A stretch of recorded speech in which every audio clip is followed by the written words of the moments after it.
Hello again, my friends. It is Indiana Homes for Story Time, and we continue with our book, The Green Mummy. We begin today with Chapter 6, The Inquest.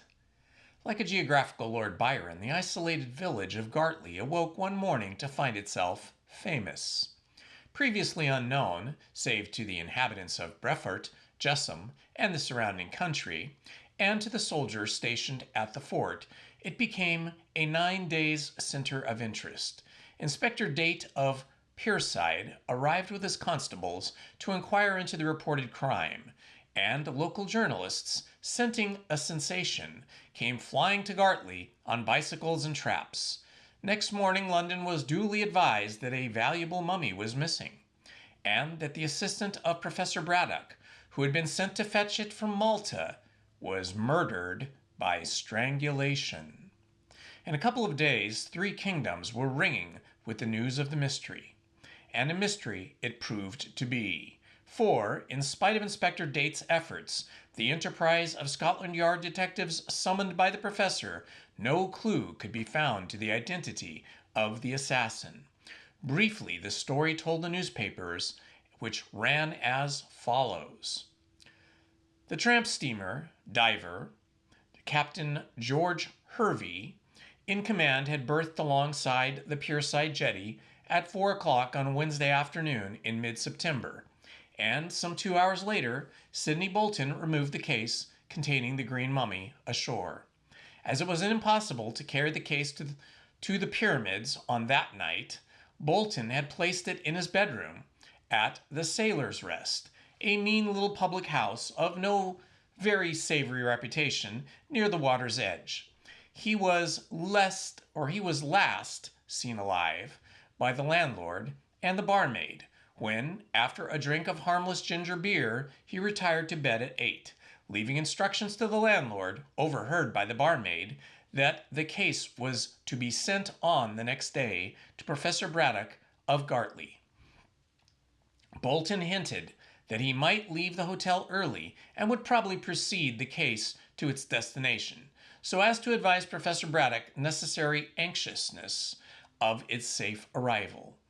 Before retiring, he paid his bill, and he deposited in the landlord's hand a small sum of money so that the case might be sent across stream to Brefort, thence to be taken in a lorry, that is a truck, to the pyramids. There was no sign, said the barmaid and the landlord, that Bolton contemplated suicide, or that he feared sudden death. His whole demeanor was cheerful, and he expressed himself exceedingly glad to be in England once more. At 11 on the ensuing morning, a persistent knocking and a subsequent opening of the door of Bolton's bedroom proved that he was not in the room, although the tumbled condition of the bedclothes proved that he had taken some rest. No one in the hotel thought anything of Bolton's absence, since he had hinted at an early departure, although the chambermaid considered it strange that no one had seen him leave the hotel. The landlord obeyed Bolton's instructions and sent the case, in charge of a trustworthy man, to Brefort across the river. There a lorry was procured, and the case was taken to Gartley, where it arrived at 3 in the afternoon. It was then that Professor Braddock, in opening the case, discovered the body of his ill-fated assistant, rigid in death, and with a red window cord, tightly bound around the throat of the corpse. At once, said the newspapers. The professor sent for the police, and later insisted that the smartest Scotland Yard detectives should come down to elucidate the mystery. At present, both police and detectives were engaged in a search for a needle in a haystack, and so far as met with no success.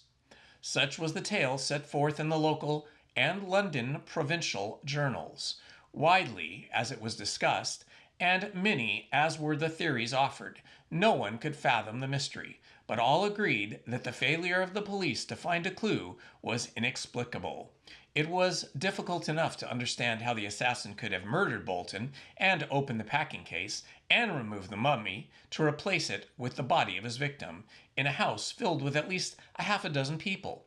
But it was yet more difficult to guess how the criminal had escaped with no noticeable uh, leave of absence, no noticeable sign of exit, and while carrying an object such as the mummy, bandaged with emerald-hued woolen stuff woven from the hair of Peruvian llamas. If the culprit was the one who thieved and murdered for gain, he could scarcely sell the mummy without being arrested, since all England was ringing with the news of its disappearance. If a scientist impelled to robbery by an archaeological mania, he could not possibly keep possession of the mummy without someone learning that he possessed it. Meanwhile, the thief and his plunder had vanished as completely as if the earth had swallowed both. Great was the wonder at the cleverness of the criminal, and many were the solutions offered to the account of the disappearance. One enterprising weekly newspaper, improving on a limerick craze, offered a furnished house and £3 a week for life to the fortunate person who could solve the mystery. As yet, no one had won the prize, but it was early days yet, and at least 5,000 amateur detectives tried to work out the problem. Naturally, Hope was sorry for the ultimate untimely death of Bolton, whom he had known as an amiable and clever young man, but he was also annoyed that his loan of the money to Braddock should have been, so to speak, nullified by the loss of the mummy. The professor was perfectly furious at his double loss of assistant and embalmed corpse, and was only prevented from offering a reward for the discovery of the thief and assassin by the painful fact that he had no money. He hinted to Archie that a reward should be offered, but that young man, backed by Lucy, declined to throw away good money after bad. Braddock took this refusal so ill that Hope felt perfectly convinced he would try and wriggle out of the promise to permit the marriage and persuade Lucy to engage herself to Sir Frank Random, should the baronet be willing to offer a reward. And Hope was also certain that Braddock, a singularly obstinate man, would never rest until he once more had the mummy in his possession. That the murderer of Sidney Bolton should be hanged was quite a minor consideration with the professor. Meanwhile, Widow Anne had insisted on the dead body being taken to her cottage, and Braddock, with the consent of the Inspector Date, willingly agreed, as he did not wish a newly dead corpse to remain under his roof. Therefore, the remains of the unfortunate young man were taken to his humble home, and here the body was inspected by the jury when the inquest took place in the coffee room of the Warrior Inn. Immediately opposite Mrs. Bolton's abode, there was a large crowd round the inn, and as people had come from far and wide to hear the verdict of the jury, and Gartley, for the only time in its existence, presented the aspect of an August bank holiday. The coroner, an elderly doctor with a short temper caused by the unrealized ambition of a country practitioner, opened the proceedings by a snappy speech, in which he set forth the details of the crime in the same bold fashion in which they had been published by the newspapers. A plan of the Sailor's Rest was then placed before the jury, and the coroner drew attention of the 12 good and lawful men to the fact that the bedroom occupied by the deceased was on the ground floor, with a window looking out onto the river merely a stone's throw away. "So you will see, gentlemen," said the coroner, "that the difficulty of the assassin in leaving the hotel with his plunder was not so great as has been imagined. He had merely to open the window in the quiet hours of the night, when no one was about, and pass the mummy through to his accomplice, who probably waited outside, without. It is also probable that a boat was waiting by the bank of the river, and the mummy having been placed in this, the assassin and his friend could row away into the unknown without the slightest chance of discovery." Inspector Date, a tall, thin, upright man with an iron jaw and a severe expression, drew the coroner's attention to the fact that there was no evidence to show that the assassin had an accomplice. "What you have stated, sir, may have occurred," rasped Date in a military voice, "but we cannot prove the truth of your assumption, since the evidence at our disposal is merely circumstantial." "I never suggested that it was anything else," snapped the coroner. You waste time in traversing my statements. Say what you have to say, Mr. Inspector, and produce your witnesses, if you have any. There are no witnesses who can swear to the identity of the murderer, said Inspector Date coldly, and determined not to be ruffled by the apparent antagonism of the coroner.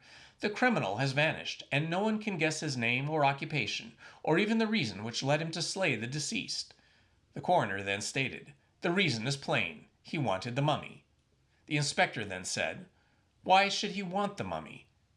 To which the coroner replied, "That is what we wish to find out." To which the inspector stated, "Exactly, sir. We wish to learn the reason why the murderer strangled the deceased." And then the coroner went on, "We know that reason. What we wish to know is why the murderer stole the mummy, and I would point out to you, Mr. Inspector, that as yet we do not even know the sex of the assassin. It might be a woman who murdered the deceased." Professor Braddock, who was seated near the door of the coffee room, being even more irascible than usual, rose to contradict. "There isn't a scrap of evidence to show that the murderer was a woman." The coroner then said, "You are out of order, sir, and I would point out that, as yet, Inspector Date has produced no witnesses." Date glared. He and the coroner were old enemies, and always sparred when they met. It seemed likely that the peppery little professor would join the quarrel, and that there would be a duel of three, but Date, not wishing for an adverse report in the newspapers as to his conduct of the case, contented himself with the glare aforesaid, and, after a short speech, called Braddock. The professor, looking more like a cross cherub than ever, gave his evidence tartly. It seemed ridiculous to his prejudiced mind that all this fuss should be made over Bolton's body, when the mummy was still missing. However, as to the discovery of the criminal would assuredly lead to the regaining of that precious Peruvian relic, he curbed his wrath and answered the coroner's questions in a fairly amiable fashion. And after all, Braddock had very little to tell. He had, so stated, seen an advertisement in a newspaper that a mummy, swathed in green bandages, was to be sold in Malta, and had sent his assistant to buy it and bring it home. This was done, and what happened after the mummy left the tramp steamer was known to everyone, through the medium of the press. With which, grumbled the professor, I do not agree. What do you mean by that? Asked the coroner sharply. I mean, sir, snapped Braddock, equally sharp, that the publicity given by the newspapers to these details will probably place the assassin on his guard. Why not on her guard? Persisted the coroner wilfully. Rubbish, rubbish, rubbish. My mummy wasn't stolen by a woman. What the devil would a woman want with a mummy? Be more respectful, Professor. Then talk sense, Doctor. And the two glared at one another. After a moment or two, the situation was adjusted in silence, and the coroner asked a few questions, pertinent to the matter in hand. Had the deceased any enemies? No, sir, he hadn't. Not being famous enough, or rich enough, or clever enough to excite the hatred of mankind, he was simply an intelligent young man who worked excellently when supervised by me. His mother is a washerwoman in this village, and the lad brought washing to my house. Noting that he was intelligent and anxious to rise above his station, I engaged him as my assistant and trained him to do my work. Archaeological work? Yes, I don't wash. Whatever Bolton's mother may do, don't ask silly questions. Be more respectful, said the coroner again, and grew red. Have you any idea as to the name of anyone who desired to obtain possession of this mummy? I dare say dozens of scientists in my line of the business would have liked to get that corpse of Inca Caxus, such as, and he railed out a list of celebrated men. Nonsense, growled the coroner. Famous men like those you mention would not murder even for the sake of obtaining this mummy. I never said they would, retorted Braddock, but you wanted to hear who would like to have the mummy, and I have told you. The coroner waived the question. Was there any jewelry on the mummy, like to attract a thief? He asked. How the devil should I know? Fumed the professor. I never unpacked the mummy. I never even saw it. Any jewelry buried with Inca Coxus would be bound up in bandages. So far as I know, those bandages were never unwound. You can throw no light on the subject? No, I can't. Bolton went to get the mummy and brought it home. I understood that he would personally bring his precious charge to my house, but he didn't. Why, I don't know. When the professor stepped down, still fuming at what he considered were the unnecessary questions of the coroner, the young doctor who had examined the corpse was called. Robinson deposed that the deceased had been strangled by means of a red window cord, and that from the condition of the body, he would judge death had taken place somewhere around 12 hours or more or less before the opening and packing of the case by Braddock. That was at 3 o'clock on Thursday afternoon. So, in the witness's opinion, the crime was committed between 2 and 3 on the previous morning. But I can't be absolutely certain as to the precise hour, added the witness. At any rate, Bolton was strangled after midnight and before 3 o'clock in the morning. That is a wide margin, grumbled the coroner, jealous of his brother practitioner. Were there any other wounds on the body? No, you can see for yourself if you have inspected the corpse. The coroner, thus reproved, glared, and Widow Anne appeared after Robinson retired. She stated with many sobs that her son had no enemies and was a good, kind young man. She also related her dream, but this was flouted by the coroner, who did not believe in the occult. However, the narration of her premonition was listened to with deep interest by those in the courtroom. Widow Anne concluded her evidence by asking how she was to live now that her boy Sid was dead. The coroner professed himself unable to answer this question and dismissed her. Samuel Quast, the landlord of the Sailor's Rest, was next called. He proved to be a big, burly, red-haired, red-whiskered man who looked like a sailor, and indeed a few questions elicited the information that he was a retired sea captain. He gave his evidence gruffly but honestly, and although he kept so shady a public house, seemed straightforward enough. He told much the same tale as had appeared in the newspapers.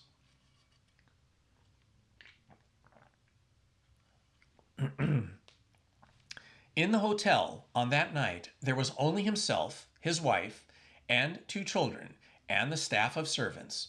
Bolton retired to bed, saying that he might start early for Gartley, and paid £1 to get the case across the river and placed on a lorry.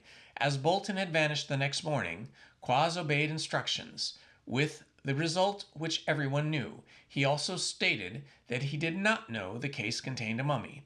What did you think it contained? Asked the coroner quickly. Clothes and curios from foreign parts, said the witness coolly. Did Mr. Bolton tell you so? He told me nothing about the case, growled the witness, but he chatted a lot about Malta, which I know well, having put into that port frequently as a sailor. Did he hint at any rows taking place at Malta? No, he didn't. Did he say he had enemies? No, he didn't. Did he strike you as a man who was in fear of death? No, he didn't, said the witness for the 3rd time. He seemed happy enough. I never thought for one moment that he was dead until I heard how his body had been found in the packing case. The coroner asked all manner of questions, and so did the inspector, but all attempts to incriminate Quast were vain. He was bluff and straightforward, and told, so far as can be judged, everything he knew. There was nothing for it but to dismiss him, and Eliza Flight was called as the last witness. She also proved to be the most important, as she knew several things which she had not told her master, or to the reporters, or even the police. On being asked why she kept silence, she said that her desire was to obtain any reward that might be offered, but as she heard that there would be no reward, she was willing to tell what she knew. It was an important piece of evidence. The girl stated that Bolton had retired to bed at 8 on the ground floor, and the bedroom had a window, as marked in the plan, which looked onto the river a stone's throw away. At 9 or a trifle later, the witness went out to have a few words with her lover. In the darkness, she saw the window was open, and that Bolton was talking to an old woman in a muffled shawl. She could not see the woman's face, nor judge of her stature, as she was stooping down to listen to Bolton. Witness did not take much notice, as she was in a hurry to see her lover. When she returned past the window at 10 o'clock, it was closed and the light was extinguished. so she thought that Mr. Bolton was asleep. But to tell the truth, said Eliza Flite, I never thought anything of the matter at all. It was only after the murder that I saw how important it was I should remember everything. And you have? Yes, sir, said the girl honestly enough. I have told you everything that happened on that night. Next morning, she hesitated. Well, what about next morning? Mr. Bolton had locked his door. I know that because a few minutes after 8 on the night before, not knowing he had retired, I tried to enter the room to make ready the bed for the night. He sang out through the door, which was locked, for I tried it, that he was in bed. That was a lie also, as after 9 I saw him talking to the woman at the window. You previously said an old woman, said the coroner, referring to his notes. How do you know she was old? I can't say if she was old or young, said the witness candidly. It's only a matter of speaking. She had a dark shawl over her head and a dark dress. I couldn't say if she was old or young, fair or dark, stout or lean, tall or short. The night was dark. The coroner referred to the plan. There is a gas lamp near the window of the bedroom. Did you not see her in the light? Oh, yes, sir, but just for a moment. I took very little notice. Had I known that the gentleman was to be murdered, I should have taken a great deal of notice. Well, about this locked door. It was locked overnight, sir, but when I went the next morning, it was not locked. I knocked and knocked, but could get no answer. As it was 11, I thought the gentleman was sleeping very long, so I tried to open the door. It was not locked, as I say, but, added the witness with emphasis, the window was snibbed and the blind was down. That is natural enough, said the coroner. Mr. Bolton, after his interview with the woman, would of course snib the window and pull down the blind. When he went away the next morning, he would unlock the door. Begging your pardon, sir, but as we know, he didn't go away the next morning, being that he was in the packing case and the case was nailed shut. The coroner could not have picked himself for a very natural mistake he had made, for he saw a derisive grin on the faces around him, a derisive grin on the faces around him, and particularly on that of Inspector Date. When the assassin must have gone out by the door, he said weakly. Then I don't know how he got out, cried Eliza Flite, for I was up at 6, and the front and back doors of the hotel were still locked. And after 6, I was about in the passages and the rooms doing my work, and Master and Mrs. and others were all over the place. How could the murderer walk out, sir, without some of us seeing him? Perhaps you did, and took no notice. Oh, sir, if a stranger was around, we should have all taken notice. This concluded the evidence, which was meager enough. Widow Anne was indeed recalled to see if Miss Flite could identify her as the woman who had been talking to Bolton, but the witness failed to recognize her, and the widow herself proved by means of 3 friends that she had been imbibing gin at home on the night and at the hour in question. Also, there was no evidence to connect this unknown woman with any murder, and no sound, according to the unanimous testimony of the inmates of the Sailor's Rest, where had been heard in the bedroom of Bolton. Yet, the coroner observed there must have been some knocking and hammering and ripping and going on, but of this nothing could be proved, and although several witnesses were examined again, not one could throw light on the mystery. Under these circumstances, the jury could bring in a verdict of wilful murder against some person or persons unknown, which was done, and it may be mentioned that the cord with which Bolton had been strangled was identified by the landlord and the chambermaid as belonging to the blind of the bedroom window. Well, said Hope, when the inquest was over, so nothing can be proved against anyone. What is to be done next? I'll tell you after I have seen Random, said Professor Kurt.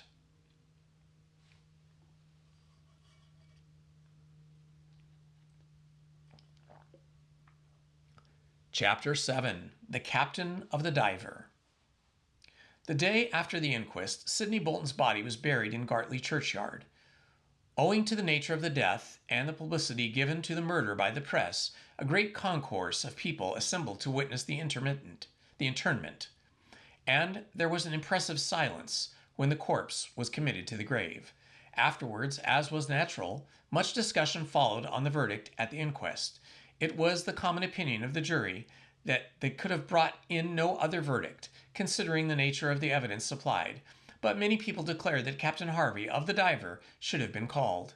If the deceased had enemies, said these wisecrackers, or wiseacres, it was probable that he would have talked about them to the skipper. But they forgot that witnesses called at the inquest, including the mother of the dead man, had insisted that Bolton had no enemies. So it is difficult to see what they expected Captain Harvey to say. After the funeral, the journals made but few remarks about the mystery. Every now and then it was hinted that a clue had been found, and that the police would sooner or later track down the criminal. But all this loose chatter came to nothing, and as the days went by, the public in London, at all events, lost interest in the case. The enterprising weekly paper that had offered the furnished house and the life income to the person who found the assassin received an intimation from the government that such a lottery could not be allowed. The paper therefore returned to limericks, and the amateur detectives, like so many Othellos, found their occupation gone. Then a political crisis took place in the Far East. The fickle public relegated the murder of Bolton to the list of undiscovered crimes or unsolved crimes. Even Scotland Yard detectives, failing to find a clue, lost interest in the matter, and it seemed as though the mystery of Bolton's death would not be solved until the day of judgment. In the village, however, people still continued to be keenly interested, since Bolton was one of them, and, moreover, Widow Anne kept up a perpetual outcry about her murdered boy. She had lost the small weekly sum which Sidney had allowed her out of the wages. So neighbors and gentry of the surrounding country and officers at the fort sent her ample washing to do.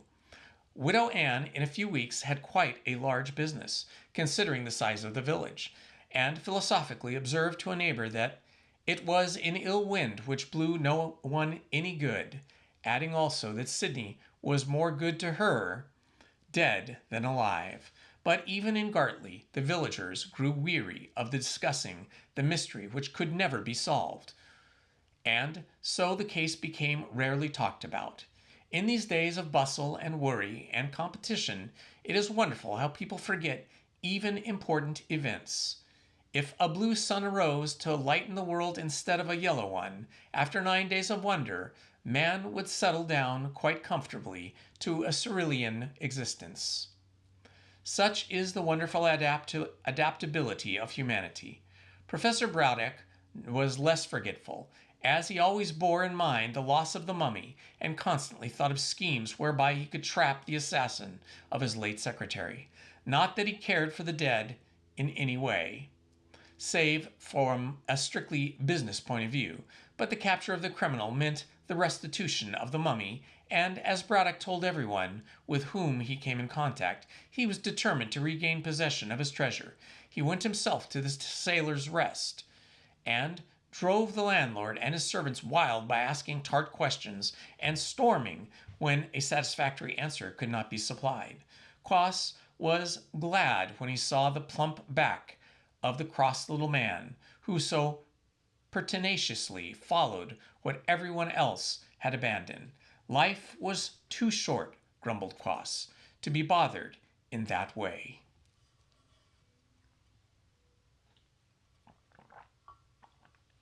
The wooing of Archie and Lucy went on smoothly, and the professor showed no sign of wishing to break the engagement. But Hope, as he confided to Lucy, was somewhat worried, as his pauper uncle, on an insufficient borrowed capital, had begun to speculate in South African mines, and it was probable that he would lose all his money. In that case, Hope fancied he would once more be called upon to make good the avuncular loss, and so the marriage would have to be postponed. But it so happened that the pauper uncle made some lucky speculative shots and acquired money, which he promptly reinvested in new mines of the wildcat description. Still, for the moment, all was well, and the lovers had a few halcyon days of peace and happiness. Then came a bolt from the blue in the person of Captain Hervey, who called a fortnight after the funeral to see the professor. The skipper was tall, a slim man, lean, and a fasting friar, and hard as nails, with closely clipped red hair, mustache, and the same aggressive hue, and an American goatee.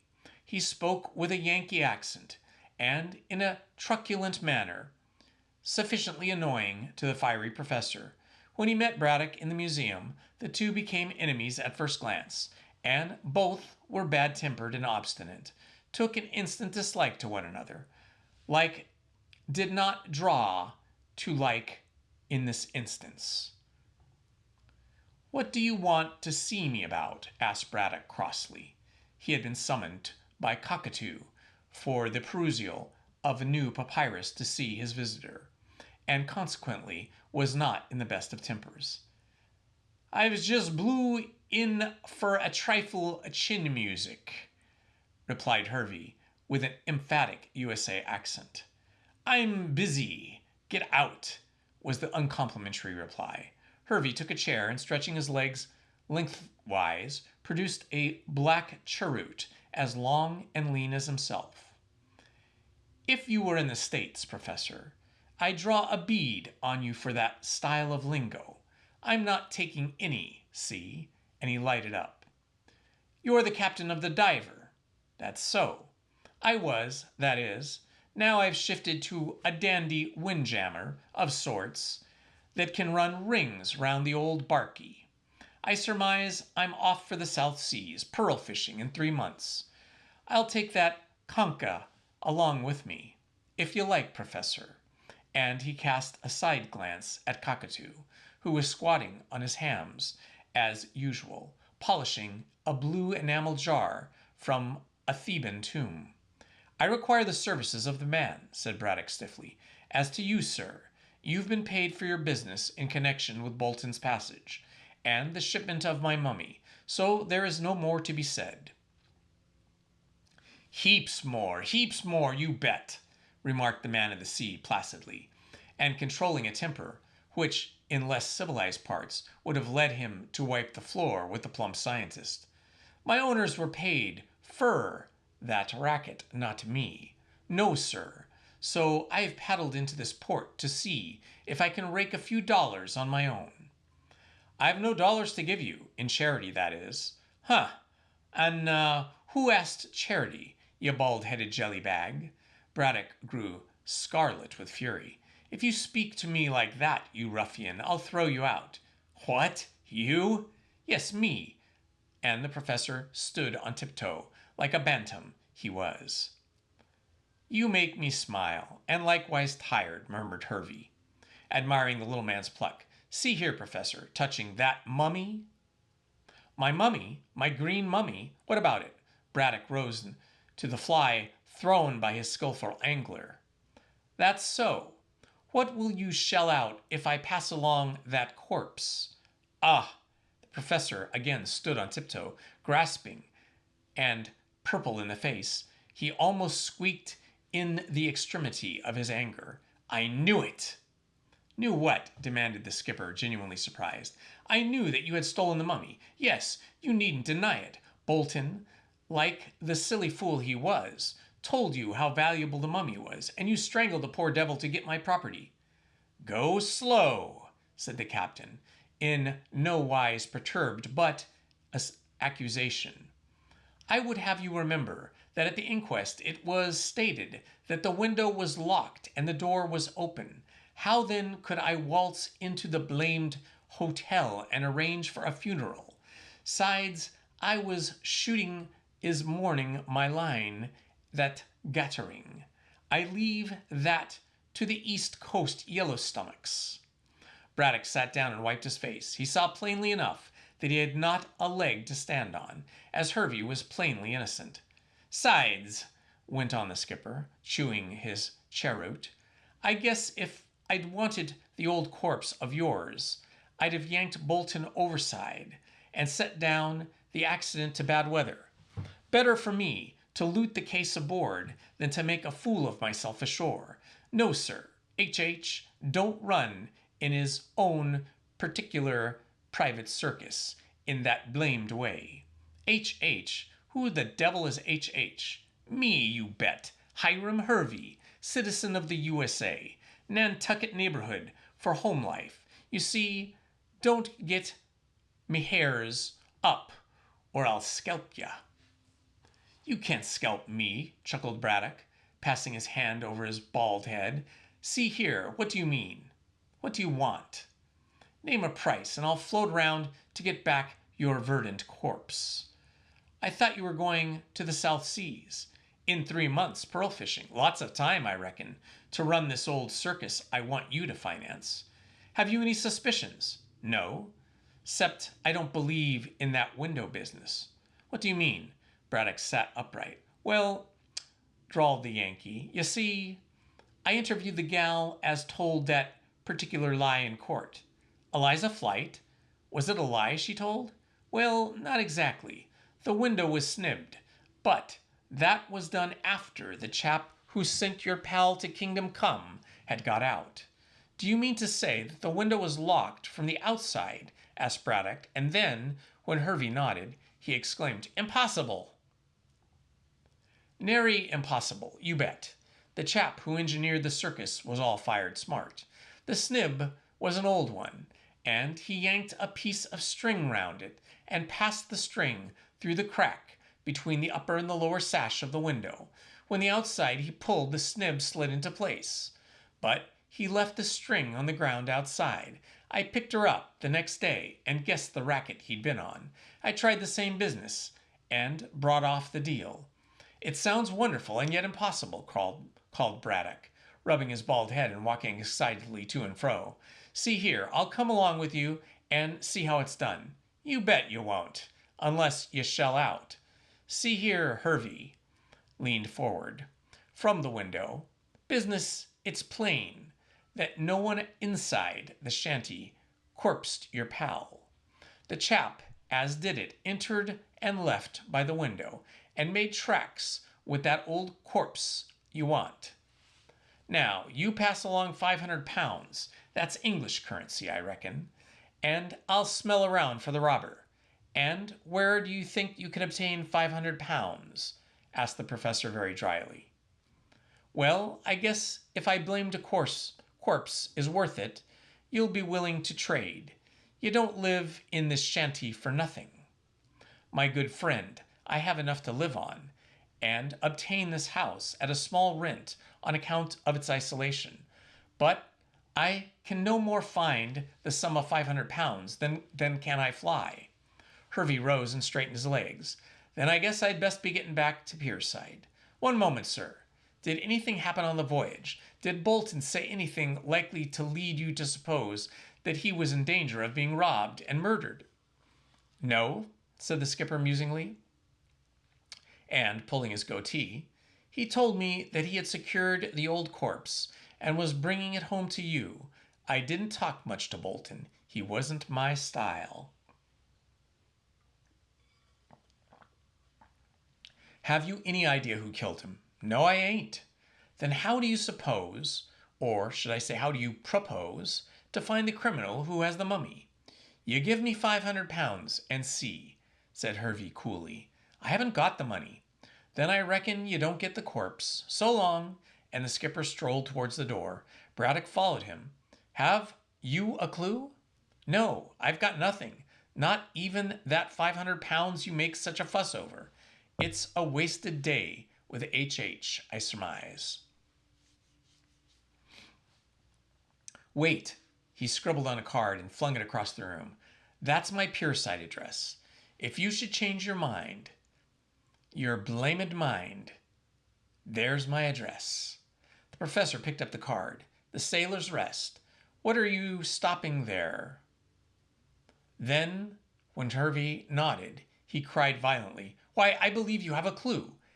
and stop at the hotel to follow it up.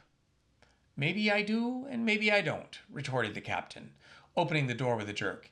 Anyhow, I don't hunt for the corpse without the dollars. When Hiram Hervey departed, the professor raged up and down the room so violently that Cockatoo was cowed by his anger. Apparently, this American skipper knew of something which might lead to the discovery of the assassin and the incident, and incidentally to the restoration of the green mummy to its rightful owner. But he would not make a move unless he was paid £500, and Braddock did not know where to procure that amount, having long since made himself acquainted with Hope's financial condition. He knew well that there was no chance of getting a second check in that quarter. Of course, there was Random, who he had heard casually had returned from his yachting cruise and was now back again at the fort. But Random was in love with Lucy and would probably only give or lend the money on condition that the professor helped him with his wooing. In that case, since Lucy was engaged to Hope, there would be some difficulty in altering present conditions. But having arrived at this point of somewhat angry meditations, Braddock sent Cockatoo with a message to his stepdaughter, saying that he wished to see her.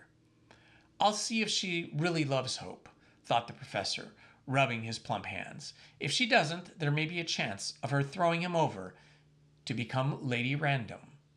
Then I can get the money. And indeed, soliloquized the professor virtuously, I must point out to her that it is wrong of her to make a poor marriage, when she can gain a wealthy husband. I will only be doing my duty by my dear dead wife, by preventing her wedding to poverty. But girls are so obstinate, and Lucy is a thorough girl. His amiable anxiety on behalf of Miss Kendall was only cut short by the entrance of the young lady herself. Professor Braddock then showed his hand too plainly by evincing a strong wish to conciliate her in every way. He procured her a seat. He asked after her health. He told her she was growing prettier every day, and in all the ways behaved so unlike his usual self that Lucy became alarmed and thought that he had been drinking. Why have you sent for me? She asked, anxious to come to the point. Ah, Braddock put his venerable head on one side like a roguish bird and smiled in an infantine manner. I have good news for you. About the mummy? She demanded innocently. No, about Flesh and Blood. Which you prefer? Sir Frank Random has arrived back at the fort. There. At the fort, here. I know that, was Miss Kendall's unexpected reply. His yacht came to Pierside on the same afternoon as the diver arrived. Oh, indeed, said the professor, struck by the coincidence. And with a stare, how do you know? Archie met Sir Frank the other day and learned as much. What? Braddock struck a tragic attitude. Do you mean to say that the two young men speak to one another? Yes, why not? They're friends. Oh! Braddock became roguish again. I fancied they were lovers of a certain young lady who is in this room. By this time, Lucy was beginning to guess what her stepfather was aiming at, and grew correspondingly angry. Archie is my sole lover now, she remarked stiffly. Sir Frank knows that, and he knows that we are engaged, and is quite ready to be the friend of us both. And he calls that love? Idiot, cried the professor, much disgusted. But I would point out to you, Lucy, and I do, because of my deep affection for you, dear child, that Sir Frank is wealthy. So is Archie in my love. Nonsense, nonsense. That is mere foolish romance. He has no money. You should not say that. Archie had money to the extent of £1,000, which he gave you. £1,000, a mere nothing. Consider, Lucy, that if you marry Random, you will have a title. Miss Kendall, whose patience was getting exhausted, stamped a very neat boot. I don't know why you talk in this way, father. I wish to see you happy. Then your wish is granted. You do see me happy. But I won't be happy long if you keep bothering me to marry a man I don't care for. I don't care two straws about. I am going to be Mrs. Hope, so there. My dear child, said the professor, who always became paternal when most obstinate, I have reason to believe that the green mummy can be discovered and poor Sidney's death avenged if a reward of £500 is offered. If Hope can give me that money, he will not. I shall not allow him to. He has lost too much already. In that case, I must apply to Sir Frank Random. Well, apply, she snapped, being decidedly angry. It's none of my business. I don't want to hear anything about it. It is your business, miss, cried Braddock, growing angry in his turn and becoming very pink. You know that only by getting you to marry Random can I procure the money. Oh, said Lucy coldly, so this is why you sent for me. Now, father, I have had enough of this. You gave your consent to Archie being engaged to me in exchange for £1,000. As I love him, I shall abide by the word you gave. If I had not loved him, I should have refused to marry him. You understand? I understand that I have a very obstinate girl to deal with. You shall marry as I choose. I shall do nothing of the sort. You have no right to dictate my choice of husband. No right? When I am your father? You are not my father, merely my stepfather, merely a relation by marriage. I am of age. I can do as I like, and I intend to do so. But Lucy, implored Braddock, changing his tune, think. I have thought. I marry Archie. But he is poor and Random is rich. I don't care. I love Archie. I don't love Frank. Would you have me lose the mummy forever? Yes, I would. If my misery is to be the price of its restoration, why should I sell myself to a man I care nothing about, just because you want a musty, fusty old corpse? Now I am going.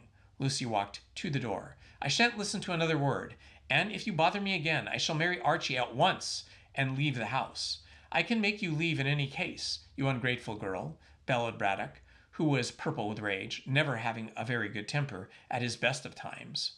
Look what I have done for you. Miss Kendall could have pointed out that her stepfather had done nothing save attend to himself, but she disdained such an argument, and without another word opened the door and walked out. Almost immediately afterwards Cockatoo entered, much to the relief of the professor, who relieved his feelings by kicking the unfortunate Kanka. Then he sat down again and considered the ways and means of obtaining the necessary mummy and the mummy for the money, as would be necessary.